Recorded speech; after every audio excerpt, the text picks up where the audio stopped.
Okay, this is Medjama submission for Kaggle competition.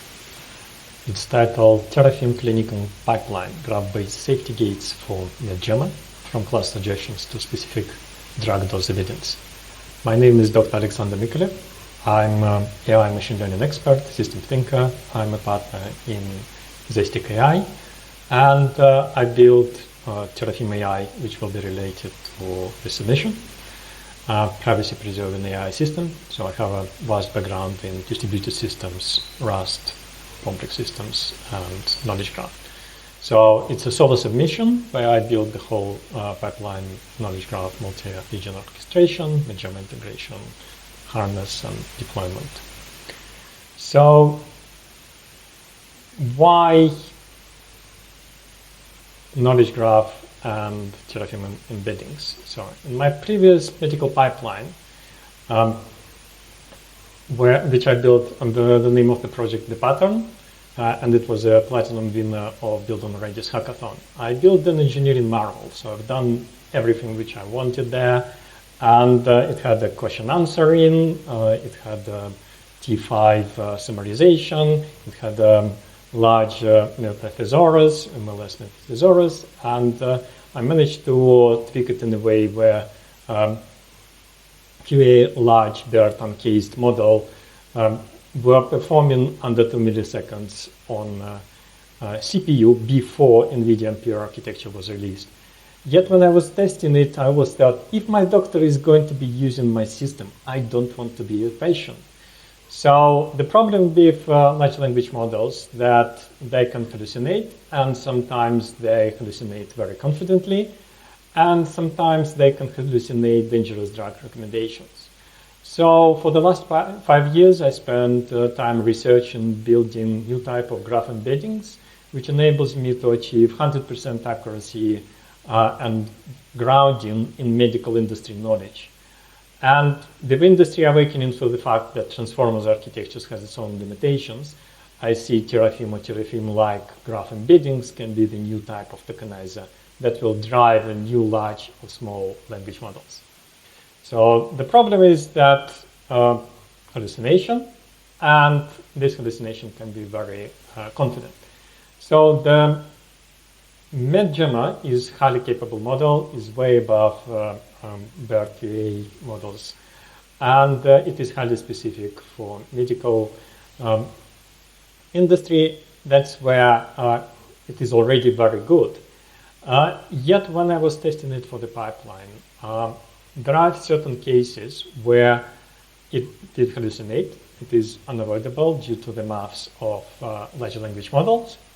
And that's where I build a specific layer which allows me to catch hallucinations, or when it is very vague, it allows me to drive output for the clinician, like GP professional, which will be highly specific and backed by the real evidence.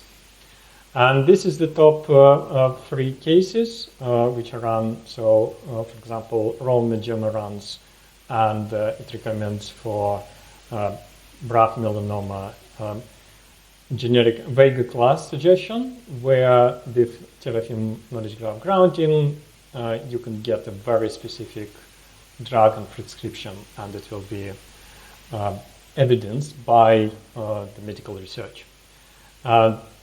The second case is prescription of the wrong drug entirely, and again, the knowledge graph managed to reverse it before clinicians saw the prescription.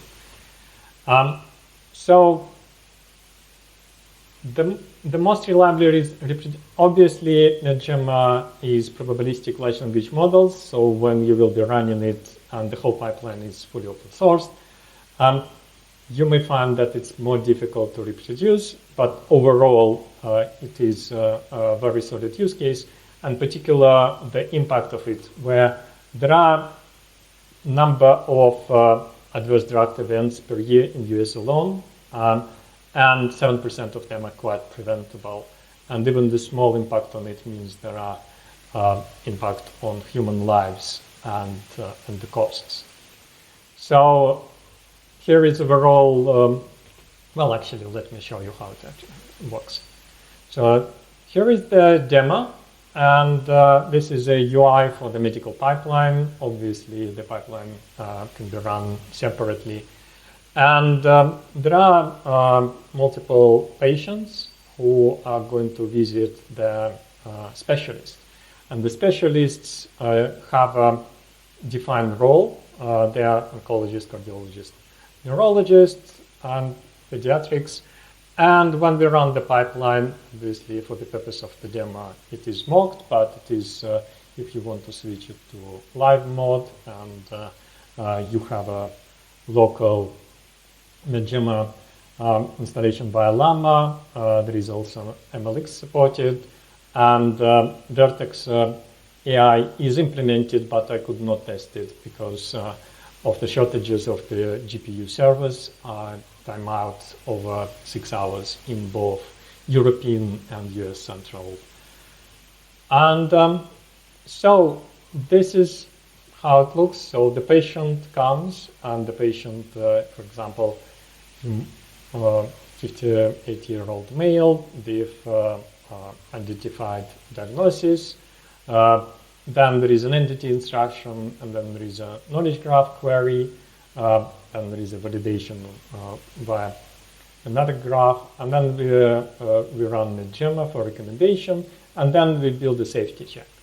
So that's basically it. So that's a rather small pipeline, which allows us to make a huge impact, because the safety guard is managed to catch quite substantial medical errors.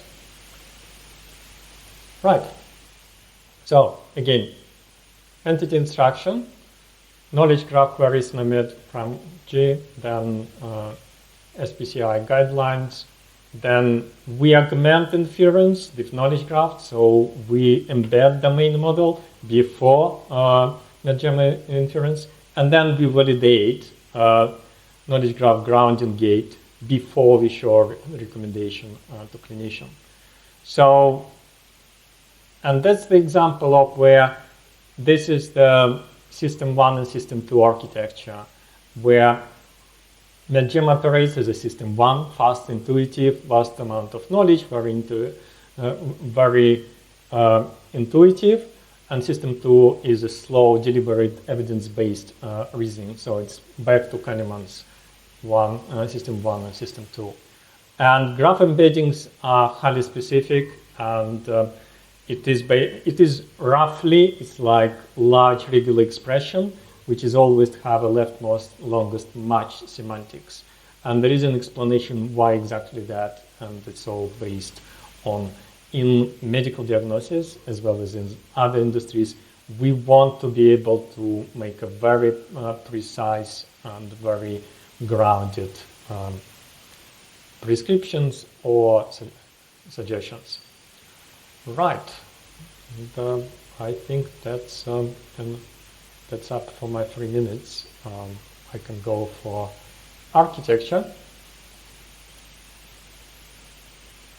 But submission includes the evidence, the multiple runs, impact analysis, how it can change industry if deployed, and detailed architecture of how each component interacts with each other. So it's mostly based on Rust, except for the small part, which is MLX based inference requires the Python wrapper because there is no Rust deployment exists. Thank you for listening.